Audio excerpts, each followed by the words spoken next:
They call me a traitor. But I don't care. I didn't betray Germany. I betrayed a monster who turned this country into hell. Today I will end him. I stand before the mirror, adjusting my uniform one last time. A German uniform, neat, imposing, powerful. But inside, my loyalty to this regime is long gone. I glance down at the briefcase in my hand, a small weapon, yet one that could change history. Inside is a bomb designed to detonate at the perfect moment. The plan is clear. I will attend the meeting with Hitler at the Wolf's Lair headquarters. I will place the briefcase as close to him as possible, find a reasonable excuse to leave, and once I'm far enough away, boom! No one could survive that explosion. I take a deep breath. If I fail, I will never leave that place. But if I succeed, I will be the one who frees Germany from Hitler. I step out of the room. This is the moment I've been waiting for. There is no turning back. I step into the meeting room, the weight of the briefcase heavy in my hand. The air here is always stifling, but today it feels even heavier. A long table stretches across the room, scattered with war maps and military reports. Adolf Hitler sits at the center, his back slightly hunched, hands resting on the table, intently listening as his officers report.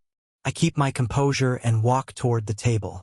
A few officers nod at me in acknowledgement. They have no idea that I am bringing death into this room. I find the perfect spot, right under the table, as close to Hitler as possible. This is the ideal position for the explosion to obliterate the entire room. I set the briefcase down, pretending to open some documents, but in reality, I am merely waiting for the right moment to leave. Outside, an officer steps in and whispers something to me. Right on cue. I nod, pretending to be summoned for an urgent call. I glance at Hitler one last time. He has no idea that death is sitting right at his feet. I turn and calmly walk out of the room. Each second drags on, slow enough that I can hear the sound of my own footsteps. Just a few more minutes and Hitler will no longer exist in this world. But then, just before the door closes, another officer absent-mindedly picks up the briefcase and moves it to the other side of the table leg. A small, seemingly insignificant change, yet it is the moment that dooms my entire plan. I do not yet realize that with this one unintentional action, Hitler will survive.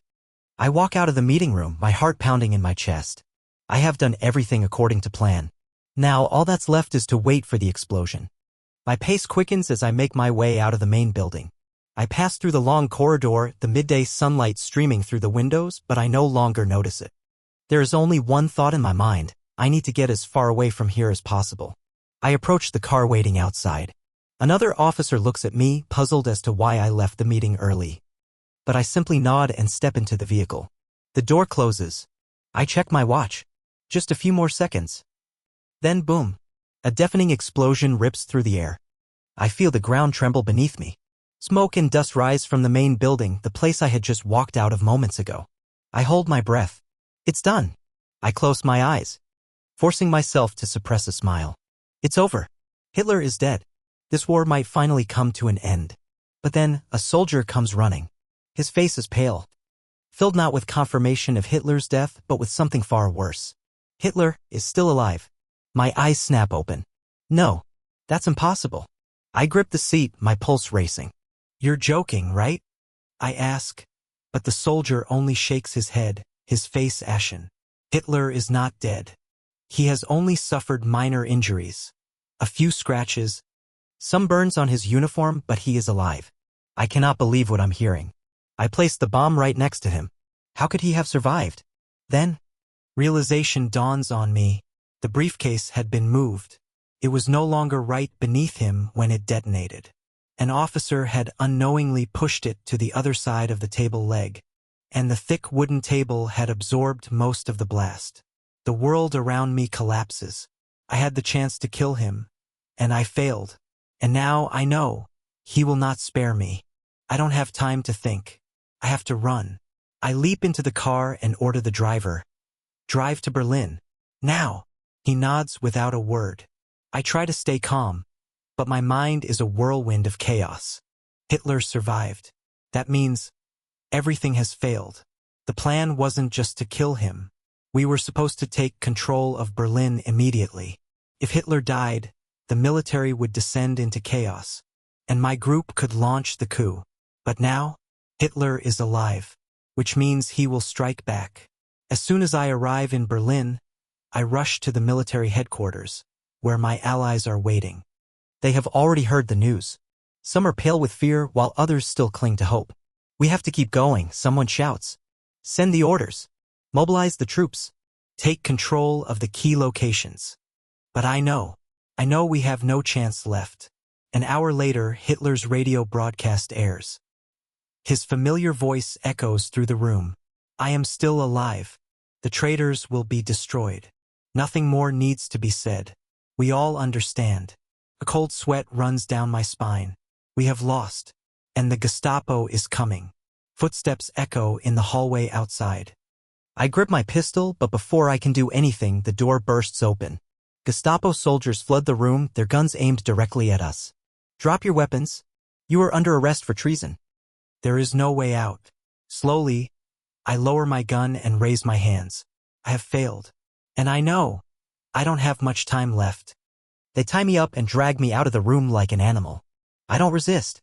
There's nothing left to do. I have failed. And failing to assassinate Hitler means death. Outside, the night has fallen. I can hear the heavy footsteps of the Gestapo soldiers echoing down the hallway. The others in my group have been captured as well. Some are beaten, their faces bruised and bloodied. Others are pale with fear. But I am not afraid. I was ready for this the moment I decided to carry that bomb. They shove me into a dark room and throw me onto the floor. I smirk, looking up at the officer standing over me. He crouches down, his voice low and full of venom. You thought you could kill the Führer? I stare straight into his eyes. I didn't think, I say. My voice steady. I almost did. His fist slams into my face. I hit the ground, tasting blood, but I keep smiling. They can beat me. They can kill me. But they cannot change the truth. Hitler is no longer invincible. A few hours later, they drag us outside. A trial? There is none. The execution order is immediate. I am taken to an old brick wall. A firing squad is already in place, rifles raised. I notice some of them avoiding my gaze. Even my enemies know I have done the right thing. The officer shouts, "Ready." I close my eyes for just a moment, not out of fear. I think of my family, of those who fought alongside me, and of the Germany I tried to save. I take a deep breath, open my eyes, and stare straight ahead. I will not die with fear. The officer gives the command. Fire. A burst of gunfire erupts. I feel my body collapse. But I know. One day Hitler will fall. A free Germany will rise. Even if I will not be here to see it. And that is how I failed. I came so close to killing Hitler. I placed the bomb right at his feet.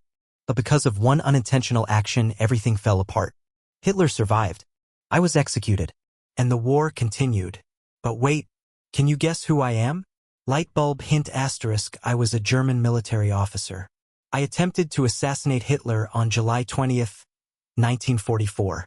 My failure led to a massive Nazi crackdown, hunting down and eliminating everyone involved. Take a guess. If you know the answer, drop a comment below. Face with monocle backhand index pointing down. And if you enjoy immersive historical storytelling like this, don't forget to like and subscribe. Because who knows?